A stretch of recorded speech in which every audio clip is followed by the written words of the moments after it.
ایک صاحب کہنے لگے, بہشتی زیور ہے نا, میں اکثر ترغیب دیتا ہوں, تسہیل بہشتی زیور فقہ کی کتابیں رکھیں پڑھیں.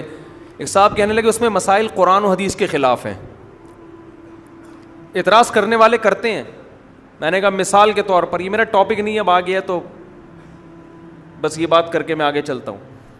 میں نے کہا مثال کے طور پر, انہوں نے کہا کہ اس میں مسئلہ لکھا ہوا ہے کہ ایک آدمی نے شادی کی پاکستان میں, بیوی اس کی امریکہ میں, فون پہ نکاح ہو گیا.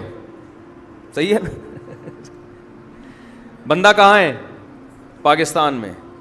لڑکی کہاں ہے؟ امریکہ میں. واقعی لکھا ہوا ہے ایسے. پاکستان امریکہ کی مثال نہیں ہے, لیکن بہت ڈسٹینس پہ ہیں کہ ان کا آپس میں ملنا ممکن ہی نہیں ہے. یہ پاکستان میں رہتا ہے, وہ امریکہ میں رہتے ہیں, نکاح ہو گیا, 1 سال کے بعد بچہ پیدا ہو گیا. تو بہشتی زیور میں لکھا ہے کہ یہ بچہ باپ کا کہلائے گا, یہ ناجائز بچہ بولو نہیں کہلائے گا. کہنے لگے یہ کیا ہے, وہ آپس میں ملے ہیں ہی نہیں, تو یہ حلال بچہ کہاں سے کہلائے گا؟ نہیں آ رہی بات سمجھ میں. اور یقین فقہ کی کتابوں میں لکھا ہوا ہے, یہ سب کتابوں میں یہ لکھا ہوا ہے کہ شوہر پاکستان میں, بیوی کہاں بولو امریکہ میں.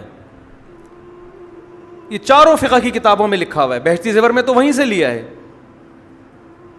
کہ یہ پاکستان میں اور وہ امریکہ میں. سال نکاح ہوا ہے ٹیلی فون پہ, کوئی ملاپ نہیں, کیسے ملیں گے بھائی؟ سال کے بعد بچہ مارکیٹ میں آ گیا. تو شریعت کیا کہتی ہے فقہ کے مطابق؟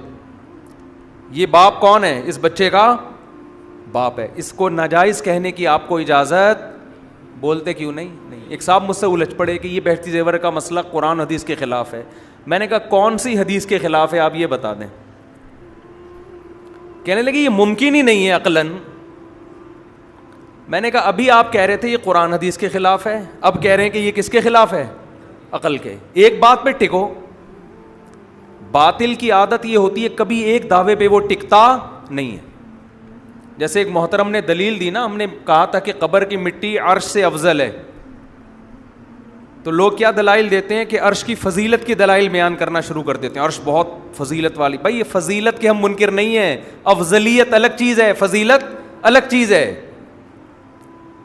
حضرت موسیٰ کی فضیلت پر بہت سارے دلائل ہیں, لیکن حضرت موسیٰ کیا پیغمبر سے بھی افضل ہیں؟ محمد صلی اللہ علیہ وسلم سے؟ اس پر ایک بھی دلیل نہیں ہے.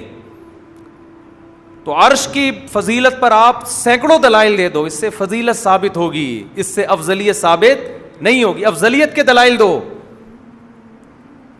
ٹکتے ہی نہیں ہے نا کسی ایک بات. کہتے ہیں عرش اللہ کی ذات